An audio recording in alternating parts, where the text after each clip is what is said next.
Bonjour à toi et bienvenue sur Parole de vie.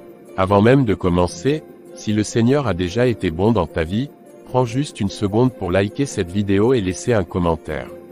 Cela peut sembler simple, mais parfois, un geste discret peut devenir une porte d'encouragement pour quelqu'un qui traverse une tempête. Aujourd'hui, l'histoire que tu vas entendre n'est pas un simple récit inventé pour divertir. C'est une histoire inspirée de faits vécus, rapportée au Togo, une histoire où l'amour, la foi, la jalousie et les choix spirituels vont s'entremêler d'une façon que personne n'aurait pu imaginer. C'est le témoignage d'un couple qui semblait stable, mais derrière les murs du foyer, des blessures silencieuses, des manipulations invisibles et des influences spirituelles douteuses vont progressivement fissurer leur vie. Une femme qui priait pour un miracle, un mari qui s'éloignait sans comprendre pourquoi, et une amie qui semblait être un soutien, mais qui cachait peut-être une toute autre intention. Et parfois, ce qui commence comme une simple confidence, peut devenir le point de départ d'une destruction lente. Reste jusqu'à la fin, parce que chaque scène va te montrer une leçon profonde, le danger des apparences, l'importance du discernement, et surtout la puissance de la prière quand tout semble perdu. Seigneur, mon Dieu, tout ce que je te demande, ce n'est pas l'or, ni la richesse. Je ne demande pas la gloire des hommes. Je veux juste un mari, un foyer, une famille. Seigneur, tu vois mon cœur. Tu vois mes jeûnes, tu entends mes prières, mais pourquoi rien ne se manifeste? Ta parole dit dans Psaume 37/4, fais de l'Éternel tes délices, et il te donnera ce que ton cœur désire. Seigneur, mon cœur désire aimer. Mon cœur désire être aimé. Pourquoi ce silence, Seigneur? Pourquoi cette attente qui devient lourde? Seigneur, j'ai bientôt 35 ans, pas d'enfant, pas de mari. Est-ce que je vais finir seule? Quand je vais au mariage, je souris, j'applaudis. Mais au fond de moi, je me brise. Parce que moi aussi, Seigneur, moi aussi je voudrais être cette femme-là, celle qui marche vers l'autel, celle qui est choisie, celle qui est aimée. Seigneur, si tu me fais cette grâce, si tu m'accordes un mari, je te promets, je serai la femme la plus reconnaissante. Je te servirai de tout mon cœur, je ne me plaindrai plus, jamais. Seigneur, donne-moi juste cela, et je serai comblée pour toujours. Seigneur, je suis fatiguée d'attendre, je suis fatiguée d'espérer.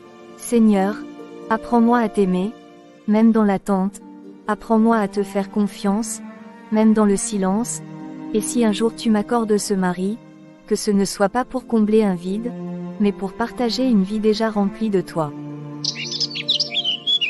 3 ans après le mariage. Cette femme va m'entendre. Quelle dure journée de travail, enfin à la maison. Bonsoir maman. Tu fais encore quoi ici, toi? Je t'ai déjà dit de libérer le plancher. Laisse mon fils tranquille. Ça fait combien d'années maintenant? 3 ans. 3 ans dans cette maison, et rien. Même pas un enfant, même pas un ventre qui s'arrondit, tu n'es même pas capable de donner à mon fils un héritier. Même pas un début de grossesse. À quoi tu sers ici? 1. À manger son argent, à user ses forces. Je lui avais dit de ne pas t'épouser, mais il n'a pas écouté. Et aujourd'hui voilà le résultat. Belle maman, s'il vous plaît, vous savez très bien qu'on est allé à l'hôpital, les médecins ont dit que tout allait bien. Et alors, qu'est-ce qui t'empêche d'enfanter? Tout va bien, mais rien ne sort. Tu te moques de qui? Je ne comprends pas moi-même. Mais je crois que le temps de Dieu n'est pas encore arrivé. Ferme ta bouche avec ton histoire de Dieu là. Dieu, Dieu, Dieu. Toujours Dieu. C'est facile de cacher ton incapacité derrière Dieu. Moi je dis que tu es une sorcière. Oui, une sorcière. Tu as mangé tous les enfants dans ton ventre. Et maintenant tu viens bloquer mon fils ici. Je vois clair dans ton jeu. Tu veux qu'il reste sans enfant comme toi. Mais sache une chose, tant que je suis en vie, ça ne se passera pas comme ça. Mon fils aura des enfants. Qu'il le veuille ou pas. S'il faut prendre une deuxième femme, il le fera. Et toi, tu vas sortir d'ici. Je ne veux pas mourir sans porter mes petits-enfants. Tu comprends ça? Dans mes tontines, toutes mes amies sont grand-mères. Elles me regardent, elles se moquent de moi. Et moi je suis quoi? Une femme sans descendance? Une mère inutile? Non, ça ne va pas se passer comme ça. Tu ne vas pas finir ma génération. C'est mon seul fils, mon seul fils. Belle maman, je comprends votre douleur, vraiment. Mais ce que vous dites, me brille, je ne suis pas votre ennemi. Je suis aussi une femme qui souffre, chaque nuit, je pleure devant Dieu. Chaque jour, je porte ce vide dans mon cœur, vous pensez que je ne veux pas d'enfant. Vous pensez que ça ne me fait rien. Moi aussi je veux porter un enfant, moi aussi je veux entendre quelqu'un m'appeler maman. Mais ce n'est pas entre mes mains. La Bible dit dans Psaume 127/3, les enfants sont un héritage de l'Éternel, le fruit des entrailles est une récompense. Si c'est une récompense, alors c'est Dieu qui donne. Donc Dieu t'a oublié, c'est ça? Non, je crois plutôt qu'il me prépare. Dans Habakkuk 2/3 il est écrit, la vision est pour un temps fixé, si elle tarde, attends-la, car elle s'accomplira. Je ne sais pas pourquoi j'attends, mais je sais que Dieu n'est pas un homme pour mentir. Moi je ne vais pas attendre avec toi. Si dans peu de temps rien ne change, je vais moi-même chercher une femme pour mon fils. Une femme qui va lui donner des enfants. Une vraie femme. Et toi, prépare-toi à partir. Seigneur, toi qui as ouvert le sein de Anne, toi qui n'oublies aucune de tes filles, regarde à mon affliction, même si les hommes me rejettent, ne m'abandonne pas, donne-moi la force de rester debout, même quand tout s'écroule autour de moi.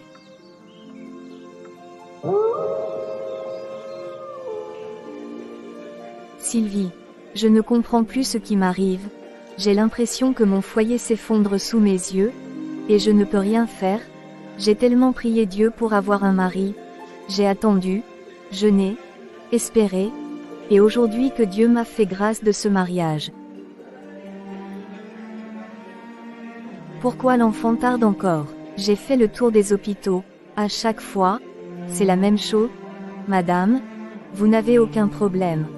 Attendez le bon moment, mais ce bon moment, il arrive quand?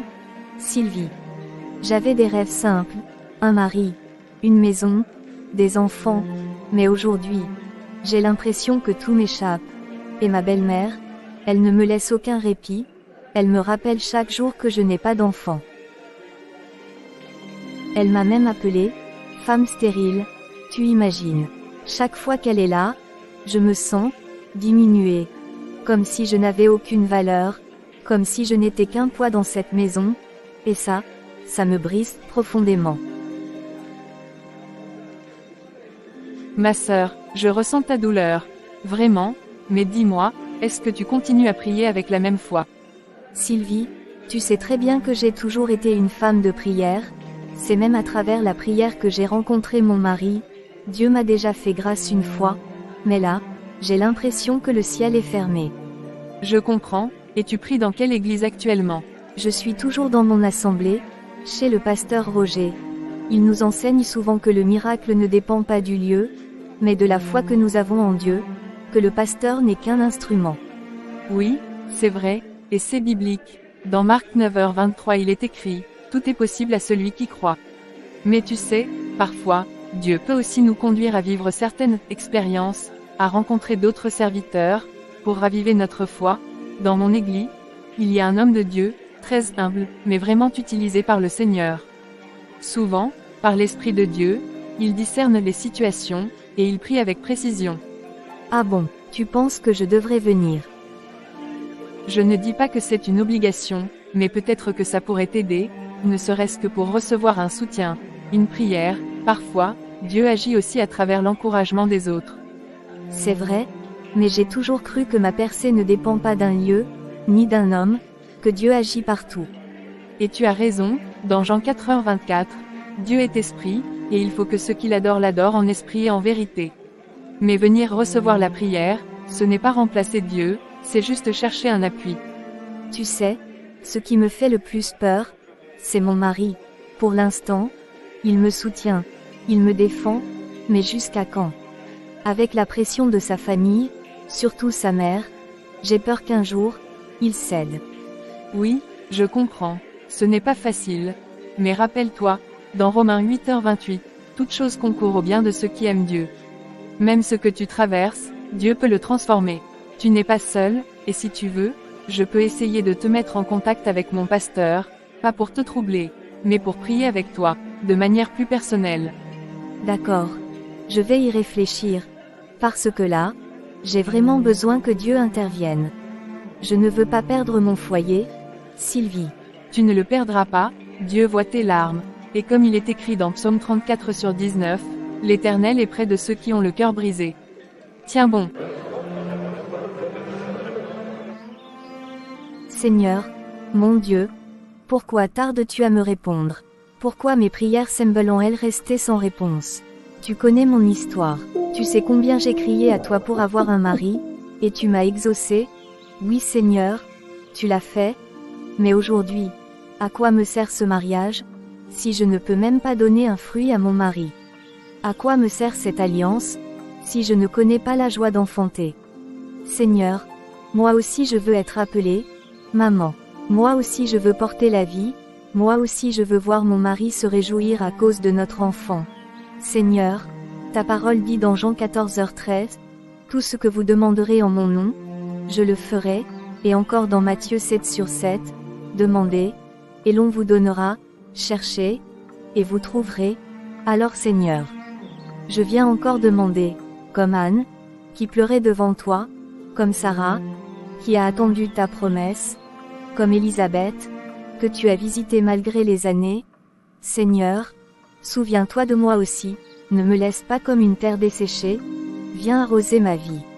Fais germer la vie dans mon sein, ta parole déclare dans Psaume 113/9, il donne une maison à celle qui était stérile, il en fait une mère joyeuse au milieu de ses enfants. Seigneur, fais de moi cette femme. Je ne veux pas seulement un mariage, je veux voir ta gloire se manifester dans ma vie. Je veux être un témoignage vivant, que rien n'est impossible à Dieu. Genèse 21/1. L'Éternel visita Sarah comme il l'avait dit, et dans 1 Samuel 1h19, l'Éternel se souvint d'Anne. Je suis le même Dieu, hier, aujourd'hui et éternellement. Ce que j'ai fait pour elle, je peux aussi le faire pour toi. Alors Seigneur, pourquoi attendre encore? Dans Ésaïe 66/9, ouvrirai-je le sein sans faire enfanter? Dit l'Éternel, si j'ai commencé une œuvre en toi, je l'achèverai. Ce que tu appelles stérilité, moi, j'appelle cela un terrain que je prépare pour un témoignage. Cindy, mon amour, pourquoi te lamentes-tu encore ainsi? Regarde-toi, tu as tellement maigri, tu te fais du mal, tu te consumes à force de t'inquiéter, pourquoi te tourmenter pour quelque chose qui ne dépend pas de toi? Est-ce que c'est toi qui as choisi de venir au monde? Est-ce que c'est toi qui décides du moment de chaque chose? Les examens sont clairs, nous n'avons aucun problème, alors comprends simplement ceci, le temps de Dieu n'est pas encore arrivé, restons patients, et persévérons dans la prière. Mon chéri, c'est facile pour toi de dire ça, ce n'est pas toi qui entends chaque jour ces paroles blessantes, femme stérile, femme inutile. Ce n'est pas toi qui vis ce regard des autres, et ta maman, tu sais très bien qu'elle ne me facilite pas la tâche. Chaque jour, elle me rappelle ce que je n'ai pas, parfois, j'ai l'impression que même le temps se moque de moi. Je sais, oui, je sais que ce n'est pas facile, et je ne minimise pas ta douleur, mais tu sais aussi que ma mère résonne avec une mentalité d'une autre génération. Pour elle, un foyer sans enfant n'est pas un foyer, mais moi, je ne vois pas les choses ainsi. Pour moi, un foyer se construit d'abord sur l'amour, sur la confiance, sur la paix, et les enfants viendront en leur temps. Tu sais ce que dit la parole dans Ecclésiaste 3/1, il y a un temps pour toute chose, un temps pour chaque chose sous les cieux. Notre temps viendra, mais en attendant, ne te détruis pas. Quand je te vois dans cet état, ça me brise le cœur, et en même temps, ça me fragilise aussi, parce que si moi je reste fort, et que toi, tu t'effondres, comment veux-tu que je tienne face à tout ça? J'ai besoin que tu sois cette épaule, sur laquelle moi aussi je peux me reposer. Chérie, pardonne-moi. Je sais que tu m'as toujours soutenue, tu ne m'as jamais abandonnée. C'est juste que, parfois, je me sens dépassée. Aujourd'hui, j'ai vu mon amie Sylvie. Elle m'a parlé de son pasteur, elle m'a proposé d'aller le voir. Peut-être qu'il pourrait nous accompagner, prier avec nous. D'accord.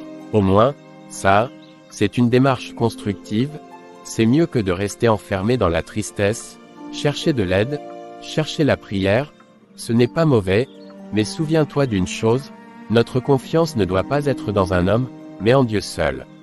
Comme il est écrit dans Psaume 20/8, les uns s'appuient sur leurs chars, les autres sur leurs chevaux, nous invoquons le nom de l'Éternel. On peut aller, mais notre foi reste en Dieu, et puis, écoute-moi bien, moi, je t'aime, que nous ayons des enfants ou pas, je t'aimerai toujours, ce n'est pas pour des enfants que je t'ai épousé, c'est pour toi. C'est vrai, avoir un enfant me rendrait heureux, mais ce qui compte le plus, c'est toi et moi, notre amour. Merci, mon amour. Nous allons traverser cela ensemble, et Dieu ne nous abandonnera pas. Dans Romains 12, réjouissez-vous en espérance, soyez patients dans l'affliction, persévérez dans la prière. C'est notre chemin maintenant, et nous allons tenir, ensemble.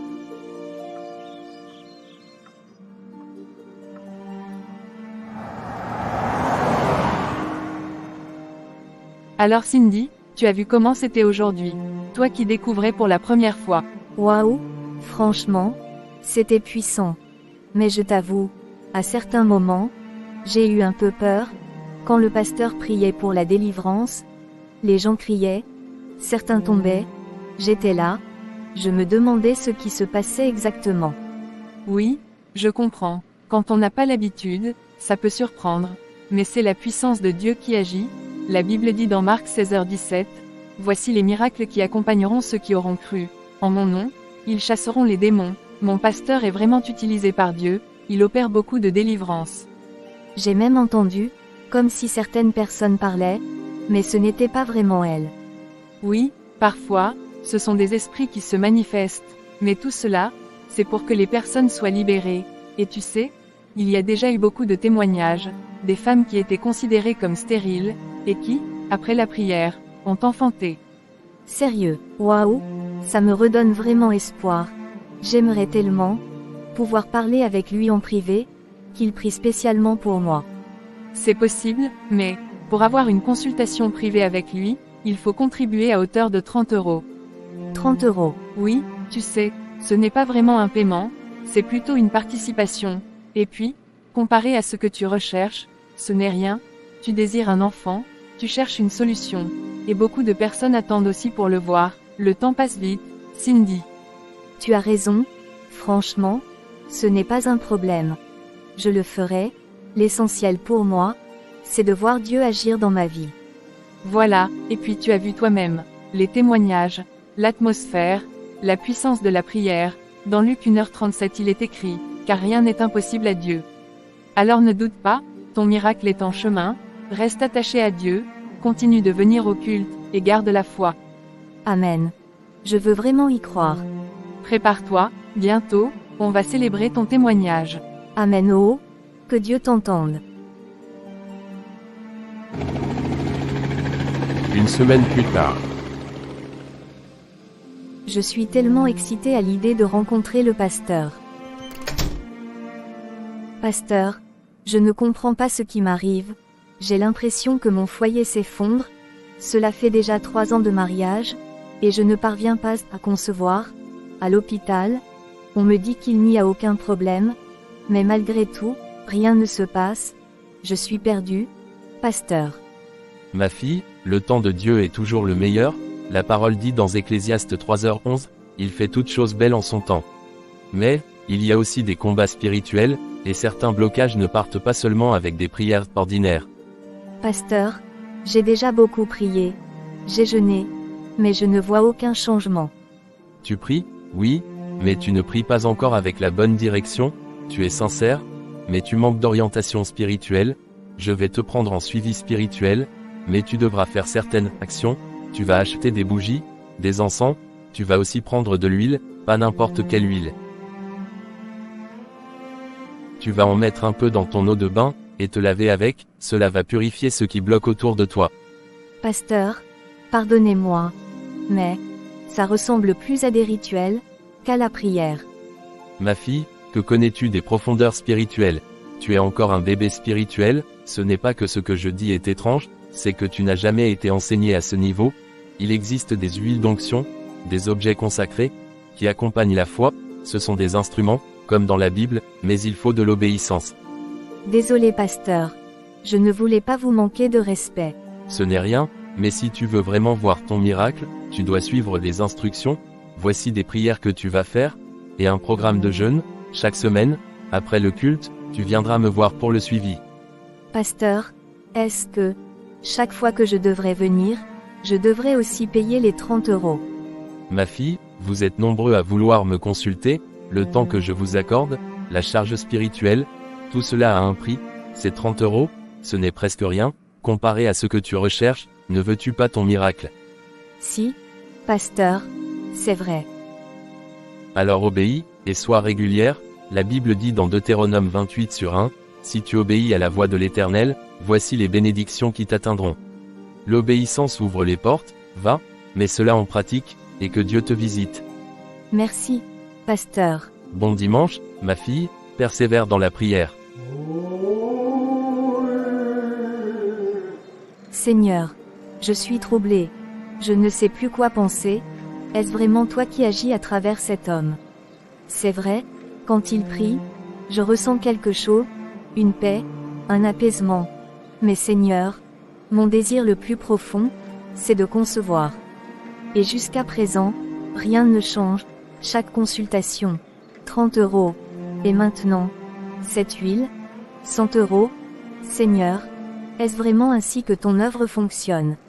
Je comprends qu'un serviteur doit vivre, je comprends qu'il ait des besoins, mais, tout cela me paraît excessif. Et pourtant, je veux tellement un enfant, Seigneur. Est-ce que mon désir me rend aveugle? Est-ce que je suis prête à tout accepter, juste pour voir un résultat? Ta parole dit dans Matthieu 10/8, vous avez reçu gratuitement, donnez gratuitement. Seigneur, alors pourquoi ai-je l'impression que tout devient une affaire d'argent? Et dans 1 Jean 4/1, bien-aimés, n'ajoutez pas foi à tout esprit, mais éprouvez les esprits pour savoir s'ils sont de Dieu. C'est ce que je veux faire, Seigneur. Je ne veux pas me tromper, je ne veux pas suivre un chemin qui ne vient pas de toi, mais en même temps, je suis fatigué d'attendre. Je suis fatigué de cette situation.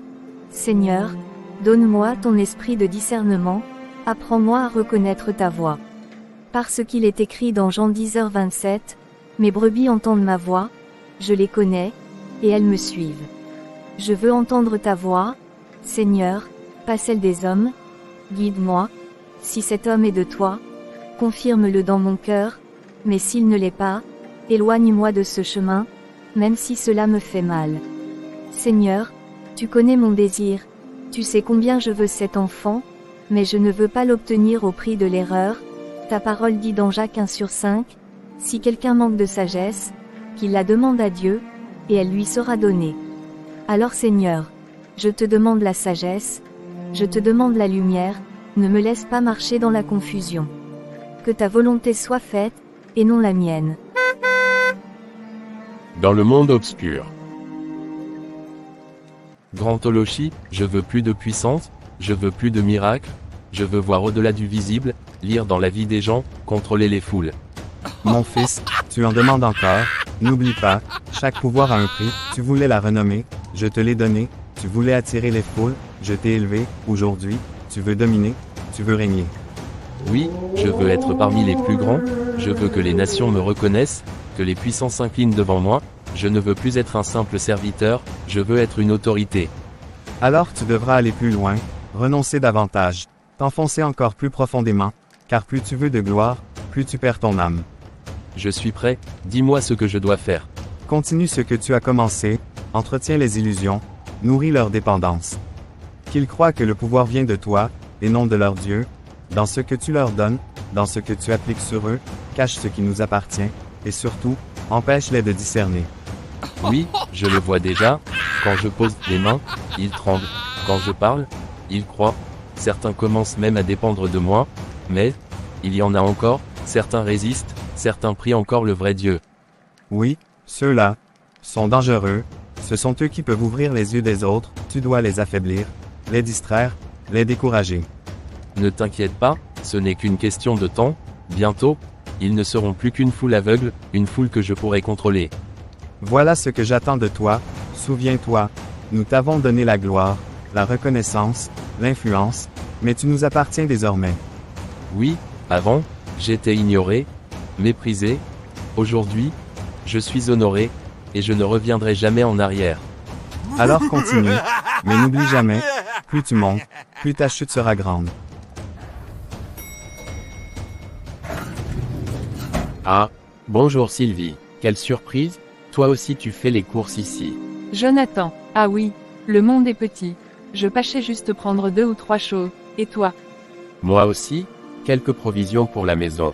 Les réserves commencent à baisser, donc je renouvelle un peu. D'accord. Et Cindy, elle n'est pas avec toi?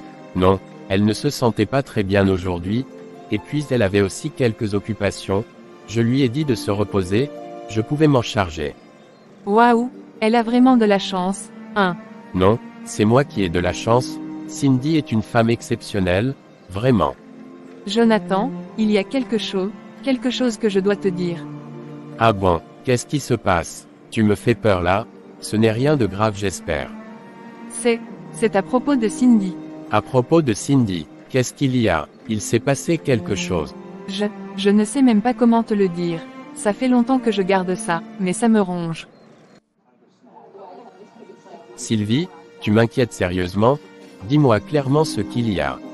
Je pense que, le problème que vous rencontrez, le fait qu'elle n'arrive pas à concevoir, ça pourrait venir de son passé. Son passé, qu'est-ce que tu veux dire par là? Jonathan, Cindy, n'a pas toujours été comme tu la connais aujourd'hui.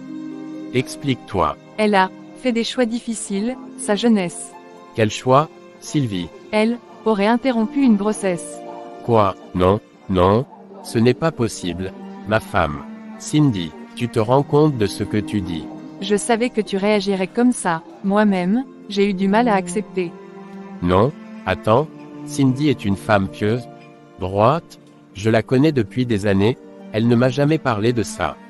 Justement, certaines choses, on ne les dit pas facilement, surtout quand on veut protéger son image. Tu es en train de me dire qu'elle m'aurait caché ça tout ce temps.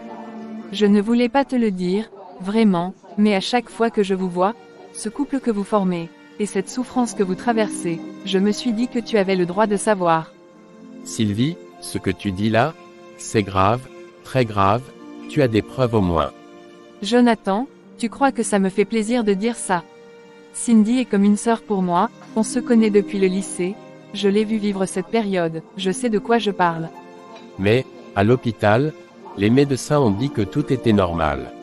Les médecins ne voient pas tout, certaines conséquences ne sont pas visibles, je ne veux pas que tu paies pour des choses que tu ignores, tu as encore tout l'avenir devant toi, Jonathan. Je ne sais même plus quoi penser, si ce que tu dis est vrai, ça change tout. Je comprends ton choc, mais s'il te plaît, ne lui dis pas que ça vient de moi, elle risquerait de très mal le prendre. Sylvie, je ne peux pas garder ça pour moi, je vais être obligé de lui en parler. Oui, mais fais attention à comment tu amènes les choses, et surtout, ne mentionne pas mon nom. Je vais rentrer, j'ai besoin de comprendre, j'ai besoin de savoir si tout ça est vrai. D'accord, sois fort. Cindy, tu croyais vraiment que la vie était un conte de fées.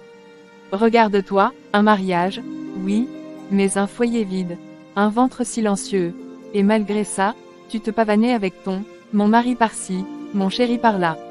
Comme si tu avais tout, alors que moi, je suis là, seule, et pourtant, moi au moins, je sais ce que c'est que porter la vie, moi, je ne suis pas une coquille vide. Tu crois que c'est juste, que toi tu es un homme comme Jonathan, et que moi je reste dans l'ombre. Non, ça ne se passera pas comme ça. Je vais te regarder tomber, doucement, sans bruit, sans que tu comprennes d'où ça vient. Et le plus beau, c'est que tu vas venir vers moi, oui, tu vas venir pleurer sur mes épaules, chercher du réconfort, me raconter tout ce qui ne va pas dans ton foyer. Oh Sylvie, je souffre. Sylvie, aide-moi. Et moi, qu'est-ce que je ferai? Je vais t'écouter, te consoler, te conseiller, comme une bonne amie. Mais pendant ce temps, chaque mot que tu diras, sera une arme pour moi, chaque faiblesse, une porte d'entrée, chaque dispute, une occasion. je vais fissurer ton mariage, petit à petit, jusqu'à ce qu'il s'écroule, et quand tout sera brisé. Je serai là, présente, disponible, compréhensive, pour lui, Jonathan. Il finira par voir, qui est la vraie femme, celle qui peut lui donner ce qu'il désire vraiment. Et ce jour-là, tu comprendras, que pendant que tu priais, moi. Un mois plus tard. Chérie, qu'est-ce qui se passe avec toi? Depuis quelques semaines, tu es distant, tu n'es plus comme avant, tu ne me regardes plus de la même façon, tu ne me parles plus, qu'est-ce qui ne va pas? Cindy, laisse-moi tranquille, j'ai besoin d'espace. Depuis quand? Non, je ne peux pas accepter ça. On est mariés? Jonathan. On doit se parler. Tes peines sont aussi les miennes. Je ne veux pas qu'un fossé se crée entre nous. Le fossé, c'est toi qui l'as creusé, depuis longtemps, avec tes secrets. Mais, secret, de quoi tu parles? Arrête de faire semblant. Je suis au courant de tout, Cindy. Au courant de quoi? Finalement, ma mère avait peut-être raison, je n'aurais jamais dû t'épouser. Jonathan. Ou alors, je devrais prendre une deuxième femme, je suis jeune, j'ai besoin d'enfants, j'ai besoin d'entendre des rires dans cette maison, de voir une famille vivre, grandir. Comment peux-tu me dire ça? Tu sais très bien que moi aussi. Je veux être mère. Tu sais combien je souffre de cette situation. Ah oui, si tu voulais vraiment être mère, tu n'aurais pas fait certains choix. Quel choix? Je ne comprends pas ce que tu dis. Arrête, Cindy, arrête ton jeu, je sais tout. Qu'est-ce que tu crois savoir? Ton passé, ton avortement, c'est sûrement ça qui nous bloque aujourd'hui. Quoi, Jonathan? Comment peux-tu dire une chose pareille? Tu penses vraiment que j'aurais fait ça? Et que je serais resté à tes côtés? Comme si de rien n'était. Je ne sais plus quoi penser, je ne sais plus qui croire, mais ce que je sais, c'est que je veux des enfants, c'est tout. Jonathan, tu brises le cœur. Après toutes ces années, tu n'as donc jamais appris à me faire confiance. Comment faire confiance à quelqu'un qui cache des choses? On s'était promis, pas de secret, une relation basée sur la vérité, mais toi, si ce que j'ai appris est vrai, tu m'as caché quelque chose de grave, alors moi aussi, j'ai le droit de vouloir ce qui m'est dû, une famille, des enfants. Mais ce n'est pas vrai. Je ne sais pas qui t'a raconté ça, mais c'est un mensonge. C'est une attaque. Quelqu'un essaie de nous diviser. S'il te plaît, tes discours-là, j'en ai assez, arrête avec ça, tu as assez joué avec mes sentiments, j'en ai marre, Cindy, j'en ai vraiment marre.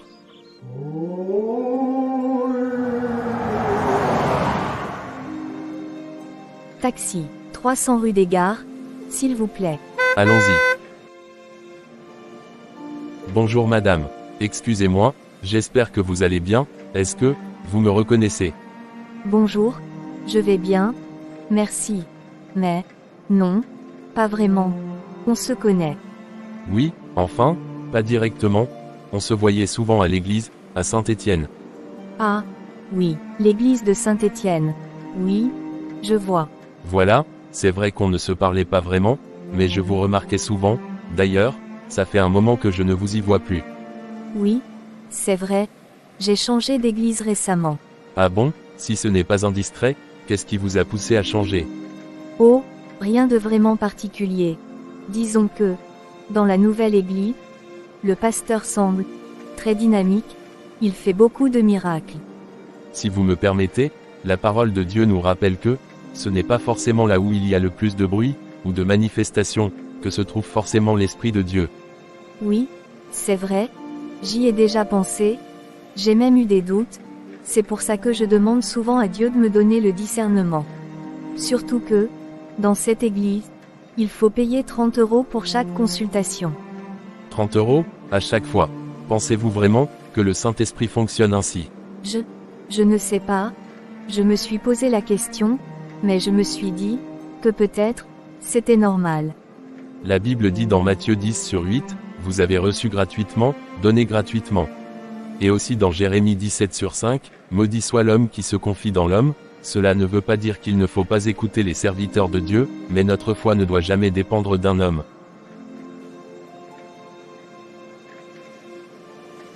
Vous savez, à Saint-Étienne, Il n'y avait peut-être pas de grandes manifestations, pas de foule qui tombe, pas de cris, mais il y avait la prière, la persévérance, la simplicité, et beaucoup de personnes recevaient aussi leur percée. Souvent, Dieu agit dans le calme, dans la patience, dans la fidélité. Oui, c'est vrai. On oublie parfois ces choses simples. Je pense que Dieu est en train de m'ouvrir les yeux, peut-être même à travers vous. Que toute la gloire lui revienne. Moi, je ne suis qu'un instrument.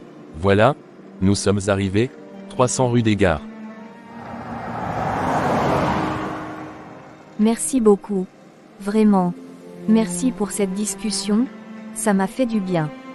Que le Seigneur vous guide. Bonne journée, ma sœur. Bonne journée.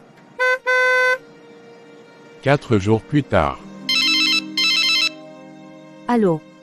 Allô ma copine, j'espère que tu vas bien. Ça fait longtemps, je m'inquiétais un peu, je voulais prendre de tes nouvelles.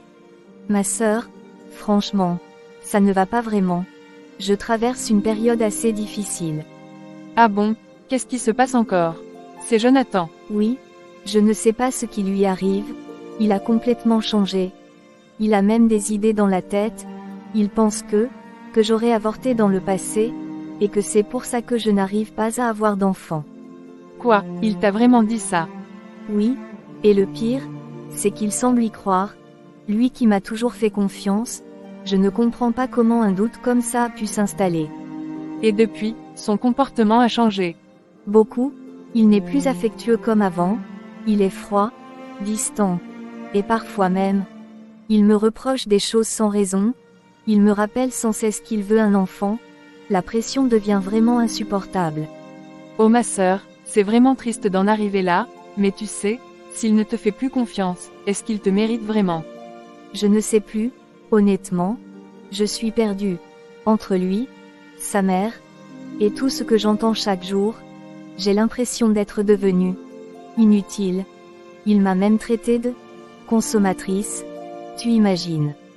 Alors que moi aussi je travaille. Je participe aux charges de la maison. Ah, c'est arrivé jusqu'à ce point.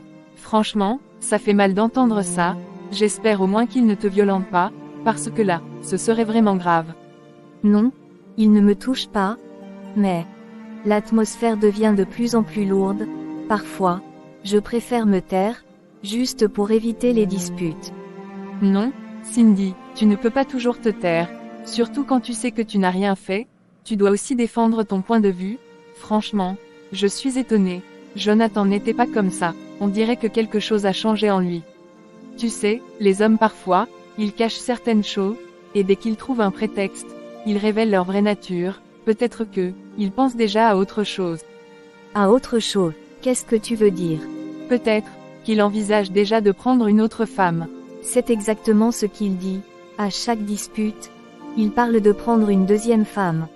Je ne sais même plus quoi penser, mais moi, je ne peux pas accepter ça, c'est contre mes convictions, contre ma foi, s'il le fait, je serai obligée de partir.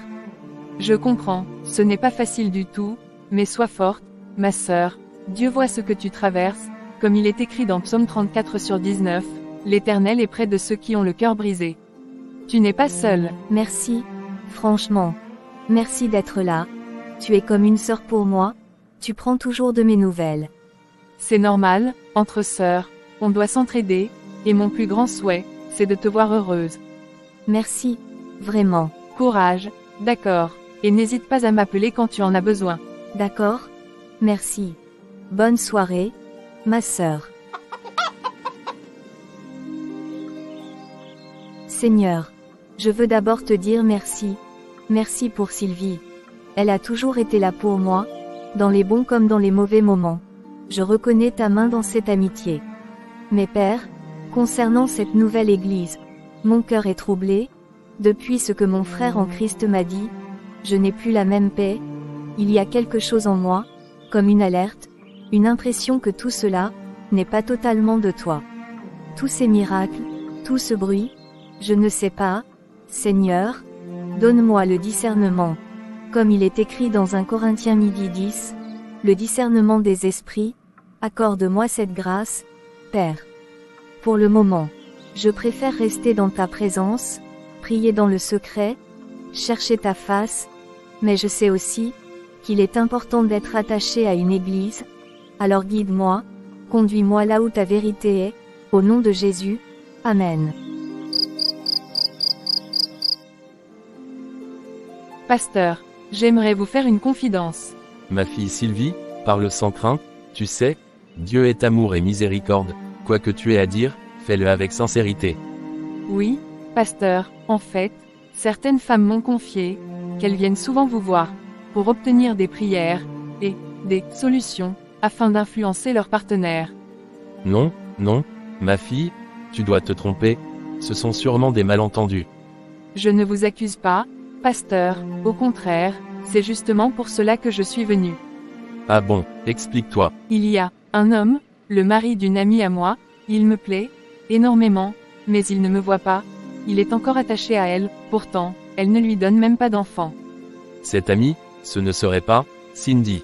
Oui, pasteur, c'est elle, mais dites-moi, à quoi sert une femme qui ne porte aucun fruit, alors qu'il y a d'autres femmes, prêtes à faire le bonheur de cet homme?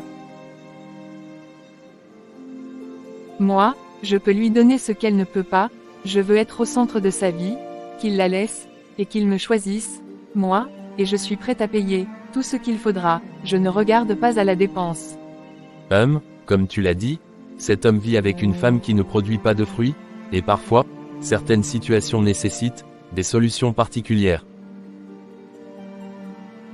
Je peux t'aider. Après certaines prières, je te remettrai une petite préparation.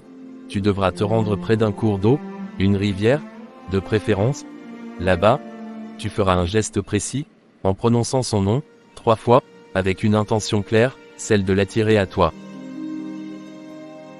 Tu devras répéter cela pendant 7 jours, à la même heure, 19 heures, car 7 est un chiffre très puissant dans le domaine spirituel. D'accord, je le ferai. Mais ma fille, ces chaux ne sont pas ordinaires, les éléments utilisés sont rares et coûteux.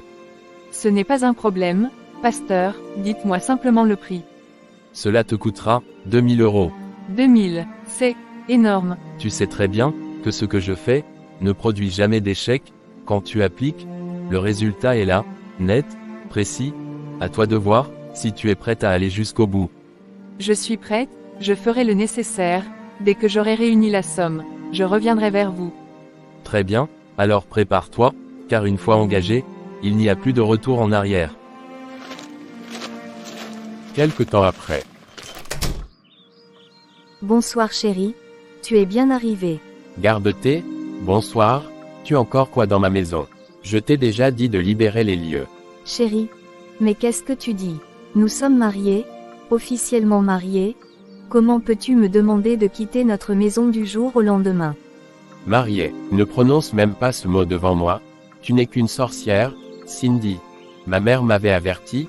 Je n'ai pas voulu croire, mais maintenant je vois clair. Tu m'as envoûté, tu as joué avec ma vie. Je ne ressens plus rien pour toi, rien. Jonathan, arrête, qu'est-ce qui t'arrive? Ce n'est pas toi qui parles. Ce n'est plus toi non plus que je vois, c'est ton masque. Et il est tombé.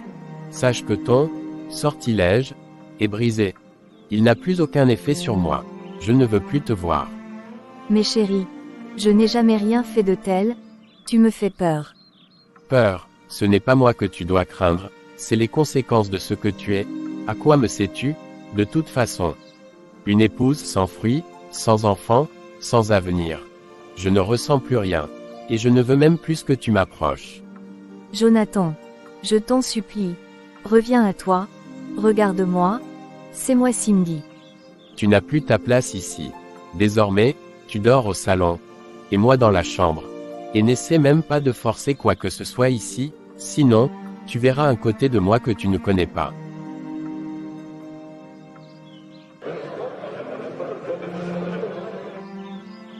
Demain encore. Je ne sais pas comment je vais me réveiller dans cette maison. Que se passe-t-il dans mon foyer? Seigneur. Au début, je souffrais de ne pas avoir d'enfant, mais au moins, j'avais la paix. Mon mari me soutenait. Il était tendre, présent, aimant. Mais aujourd'hui, c'est comme si un autre homme vivait dans cette maison. Il est devenu agressif, froid, dur. Il m'accuse sans cesse. Un jour c'est l'avortement. Un autre jour c'est la sorcellerie. Un autre jour encore des accusations sans fondement. Seigneur, j'en ai assez. Et maintenant, il ne veut même plus prier avec moi. Ma maison ressemble à un vase vide, une plante sans eau, qui se dessèche lentement. Seigneur, je ne reconnais plus mon foyer. Je suis même allé dans cette église, malgré mon trouble intérieur, mais au lieu de trouver la paix. Tout semble empirer. Je ne comprends plus. Seigneur, je ne veux pas que mon mariage échoue. Je ne veux pas que tout finisse ainsi, même si tu as un autre plan pour moi. Je ne veux pas que cela se fasse dans la douleur et la destruction. Ta parole dit dans Psaume 46/2, Dieu est pour nous un refuge et un appui, un secours qui ne manque jamais dans la détresse. Seigneur, sois mon refuge maintenant. Je te demande aussi, comme il est écrit dans Jacques 1/5, si quelqu'un manque de sagesse, qu'il la demande à Dieu, donne-moi la sagesse, le discernement et la force de tenir debout. Seigneur, je ne veux pas perdre ma foi, je ne veux pas perdre mon mariage, mais je ne veux pas non plus vivre dans la confusion et la souffrance. Guide-moi, montre-moi le chemin, et si je dois rester, donne-moi la force, et si je dois partir, prépare mon cœur. Tu es en train de t'effondrer, et tu ne comprends même pas pourquoi. Au début, tu avais tout, un mari, une stabilité, une vie que beaucoup envient, mais maintenant, les choses commencent à se fissurer. Jonathan doute, Jonathan s'éloigne, et toi, tu cherches des réponses là où il n'y en a pas. Tu fais confiance trop facilement, tu parles trop, tu te confies aux mauvaises oreilles. Tu ne vois pas que certaines personnes ne sont pas là pour t'aider, mais pour t'observer. Et pendant que tu pries pour comprendre ce qui t'arrive, les choses avancent, doucement, dans le sens que je veux. Jonathan est un homme fatigué, fragilisé, influençable, et un homme comme ça, cherche toujours une issue, une alternative, et moi, je suis là, présente, attentive, calme, tout ce que toi, tu n'es plus dans son regard en ce moment. Ce n'est qu'une question de temps, pas de précipitation, les choses les mieux construites, sont celles qui prennent leur temps. Cindy, tu es en train de perdre quelque chose, sans même t'en rendre compte. Sylvie, je ne sais plus quoi faire. Mon mari est tellement en colère, je ne comprends même plus pourquoi. Aujourd'hui, il a même jeté mes chaussures dehors, tu imagines. Cindy, là, il est allé trop loin, ce que tu décris n'est plus normal, tu ne peux pas continuer à vivre dans un environnement pareil, c'est toxique pour toi. Mais, je l'aime, Sylvie. Je ne comprends pas ce qui lui arrive. Par moments, j'ai l'impression que ce n'est plus le même homme. Il ne veut même plus prier avec moi. Je me dis que c'est peut-être juste une colère passagère. Non, Cindy, ce n'est pas juste une colère passagère. On ne traite pas une épouse comme ça. On ne rabaisse pas une femme. Tu es une femme digne, intelligente, travailleuse, pas une personne qu'on humilie au quotidien. Je sais, mais je me demande si je n'ai pas ma part de responsabilité. Peut-être que je devrais encore patienter. Non, écoute-moi bien, tu n'as pas à supporter ça, ce n'est pas parce que tu n'as pas encore d'enfant qu'on doit te manquer de respect, un homme qui t'aime ne te détruit pas, tu dois partir de là, Cindy, au moins temporairement, va chez tes parents, ou un membre de ta famille. Tu crois vraiment? Oui, vraiment, je t'aurais bien accueilli chez moi, tu le sais, mais avec mon enfant et mon espace, ce n'est pas possible, mais ce qui est important, c'est ta sécurité émotionnelle. D'accord. Je crois que tu as raison. Je ne peux plus continuer comme ça, chaque jour devient plus lourd, je vais rentrer chez mes parents, au moins pour me reposer et réfléchir. C'est une bonne décision, prends du recul, respire, et surtout, ne te culpabilise pas. Merci Sylvie, sans toi, je ne sais pas ce que je ferais.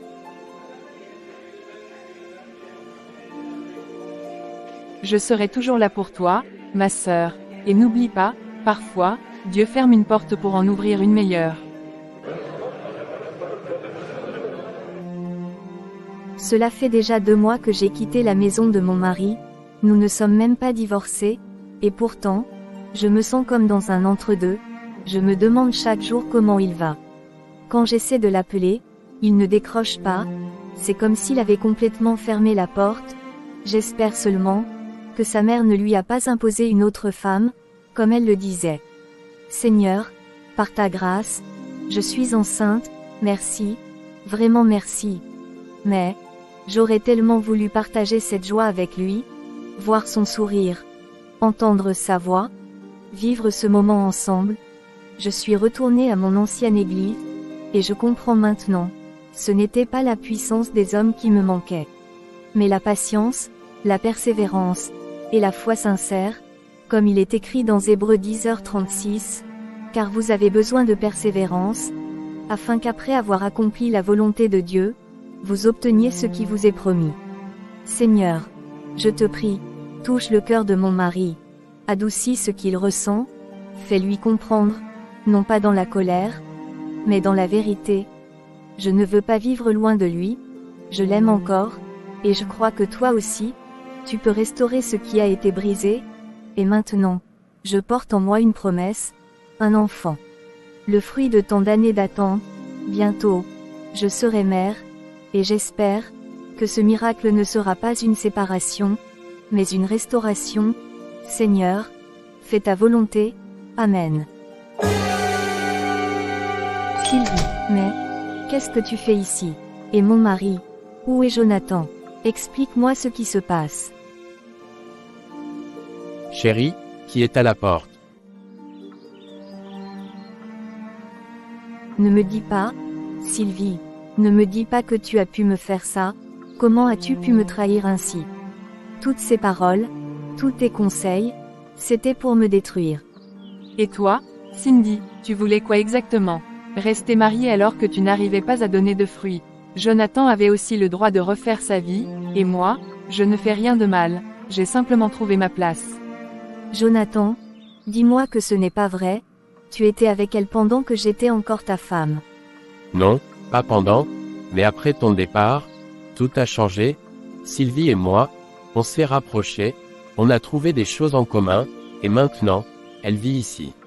Comment as-tu pu faire ça, avec ma meilleure amie? Arrête avec tes reproches, tu n'es plus en position de venir me faire la morale, qu'est-ce que tu fais ici d'abord? Je suis venue te dire une chose, je suis enceinte de 2 mois.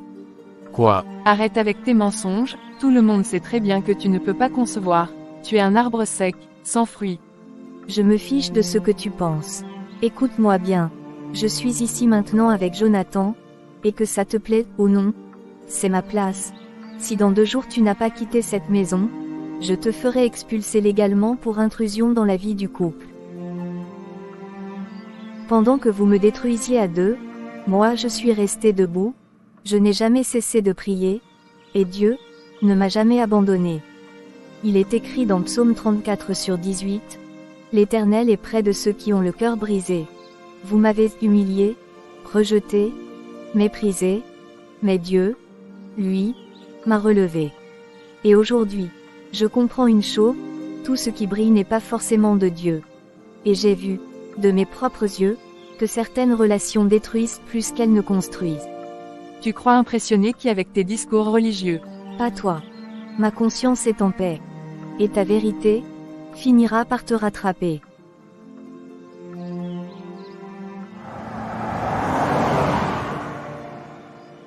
Dis-moi que ce que je viens de voir n'était qu'un rêve. Dis-moi que je vais me réveiller, et que tout redeviendra comme avant. Sylvie, ma meilleure amie, comment a-t-elle pu me faire ça? Chaque conseil, chaque parole, c'était un piège. Elle me consolait, pendant qu'elle préparait ma chute, et moi, je lui faisais confiance, je la considérais comme une sœur. Seigneur, mon cœur saigne. Il saigne profondément. Guéris-moi, car je n'ai plus la force de porter tout ça seul, comme il est écrit dans Psaume 147/3, il guérit ceux qui ont le cœur brisé, et il pense leurs blessures. Seigneur, pense mes blessures, et moi qui venais avec une bonne nouvelle, une nouvelle de vie, une nouvelle de joie. J'imaginais déjà son visage, son sourire, le bonheur dans ses yeux, mais à la place, j'ai trouvé la trahison, le rejet, et le mépris. Et malgré tout ça, elle ose encore semer le doute, comme si ma vérité ne suffisait pas. Seigneur, donne-moi la force de ne pas haïr, Donne-moi la force de pardonner, même si c'est difficile. Car ta parole dit dans Romains 12:21, ne te laisse pas vaincre par le mal, mais surmonte le mal par le bien. Je refuse que cette douleur me détruise, je refuse que leur injustice m'éloigne de toi, tu es le Dieu qui voit, le Dieu qui restaure. Dieu qui ne ment pas, et même si aujourd'hui je marche dans la vallée, je sais que tu es avec moi, comme il est écrit dans Psaume 23/4, quand je marche dans la vallée de l'ombre de la mort, je ne crains aucun mal, car tu es avec moi. Seigneur, reprends le contrôle de ma vie, guéris mon cœur, et conduis-moi là où ta volonté s'accomplira. Cindy continue les prières. Mais, où suis-je? Sylvie, qu'est-ce que tu fais ici? Et, ma femme, Cindy, où est-elle? Qu'est-ce qui s'est passé? Jonathan, calme-toi, tu es chez toi, tu es avec moi depuis un moment déjà. Depuis un moment, non, attends, moi j'étais avec Cindy, on était ensemble, on vivait ensemble, Jonathan, qu'est-ce qui m'arrive? Pourquoi je ne comprends plus rien? Tu es fatigué, tu es stressé, tu mélanges les choses, Cindy t'a quitté il y a longtemps, Jonathan. Non, ce n'est pas vrai, je me souviens d'elle, Jonathan, non, quelque chose ne va pas, je n'ai rien oublié, pourquoi j'ai cette impression étrange, comme si j'avais vécu deux réalités, attends, pourquoi tu es ici exactement? Jonathan, arrête, tu es confus. Non, ce n'est pas de la confusion, c'est toi qui n'es pas à ta place ici, où est Cindy? Tu parles encore d'elle, tu dois tourner la page. Non, je n'ai jamais tourné la page de ma femme, et je commence à comprendre, quelque chose n'était pas normal. Jonathan, tu délires. Non, c'est toi qui n'es pas clair avec moi, et je veux des réponses maintenant. Jonathan sort progressivement de l'emprise psychologique et commence à voir Sylvie comme une étrangère. On dirait que je N' et plus d'emprise sur lui, qu'est-ce que je vais faire maintenant? Non, ce n'est pas possible, qu'est-ce que je vais faire maintenant? Tout ce que j'avais construit, tout ce que j'avais mis en place, est en train de s'écrouler. Jonathan, il s'est réveillé d'un coup, comme si tout ce que je contrôlais n'existait plus. Il me regarde maintenant comme une étrangère, moi, étrangère dans ma propre histoire, ce n'était pas censé se passer comme ça, pas maintenant, pas au moment où j'avais enfin l'impression d'avoir gagné. Si Jonathan retrouve Cindy, tout va s'effondrer. Tout va m'échapper, non, je ne peux pas accepter ça. Je dois reprendre le contrôle de la situation, je dois trouver une autre solution, vite, le pasteur, oui, il doit avoir une réponse, une autre méthode, une autre façon de stabiliser les choses, comment il a pu changer comme ça? Hier encore, il me croyait, il m'écoutait, et aujourd'hui, il doute de tout, non. Je ne vais pas perdre maintenant, pas après tout ce que j'ai fait, Jonathan ne doit pas retourner vers elle, pas maintenant, pas après tout ça, et Cindy, elle pense peut-être que tout est terminé, mais elle ne sait pas encore que cette histoire n'est pas finie, elle n'a encore rien vu de ce qui peut arriver. Ma chérie, je te demande pardon, je ne sais même pas expliquer ce qui s'est passé, c'est comme si j'étais dans un état d'aveuglement, et je viens seulement de me réveiller. Jonathan, j'ai tellement attendu ce moment, tu ne peux pas imaginer.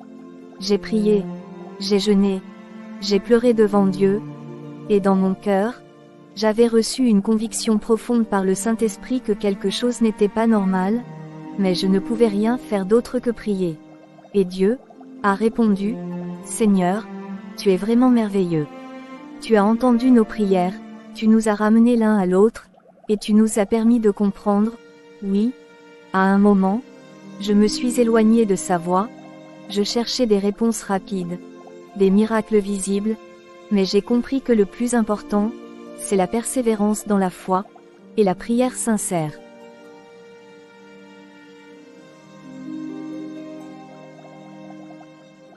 Et Sylvie, je ne veux même plus entendre son nom, rien que d'y penser, ça me met en colère.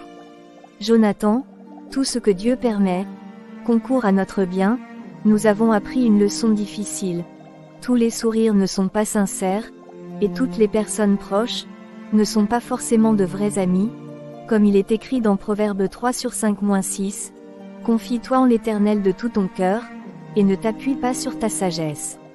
Je veux que tu rentres avec moi, s'il te plaît, on doit reconstruire notre foyer. Jonathan, je ne veux plus vivre dans la peur ou la confusion, si je reviens, ce ne sera pas dans la méfiance. Je comprends, et cette fois, je te promets la vérité, la stabilité et le respect. Alors on rentre ensemble. Mais s'il faut qu'on apprenne aussi à discerner, parce que si elle revient, ou si elle essaie encore, nous devons être plus sages. J'ai confiance en Dieu, et cette fois, je crois qu'il va restaurer notre maison complètement.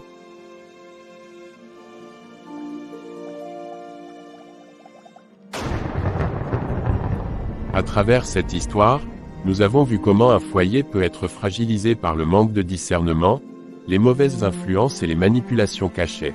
Cindy a traversé la douleur, l'incompréhension et l'humiliation. Mais dans le silence de ses larmes, elle a choisi de s'attacher à Dieu. Comme il est écrit dans Jacques 1h12. Heureux l'homme qui supporte patiemment la tentation, car après avoir été éprouvé, il recevra la couronne de vie. Jonathan, quant à lui, a connu la confusion et l'aveuglement du cœur, avant de retrouver progressivement la lucidité et la vérité. Et Sylvie, prise dans ses propres choix et ses propres désirs, a fini par comprendre que toute action finit par avoir des conséquences, non pas par une vengeance, mais par le poids de la vérité qui finit toujours par se révéler. Car il est écrit dans Galates 6/7, « Ce qu'un homme aura semé, il le moissonnera aussi. » Mais au milieu de tout cela, une chose demeure, Dieu n'a jamais abandonné ceux qui l'ont cherché sincèrement.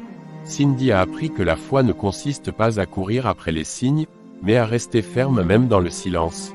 Et Jonathan a appris que l'amour sans vérité et sans discernement peut devenir fragile. Mes amis, ce récit nous rappelle une vérité essentielle. Tout ce qui brille n'est pas toujours lumière. C'est pourquoi il est écrit dans 1 Jean 4/1, « Éprouvez les esprits pour savoir s'ils sont de Dieu. » Restez dans la prière, marchez dans la sagesse, et demandez chaque jour au Seigneur le discernement. Car Dieu n'est pas dans la confusion, mais dans la paix. Que la grâce du Seigneur Jésus-Christ soit avec vous tous. Amen. Depuis quel pays vous nous suivez?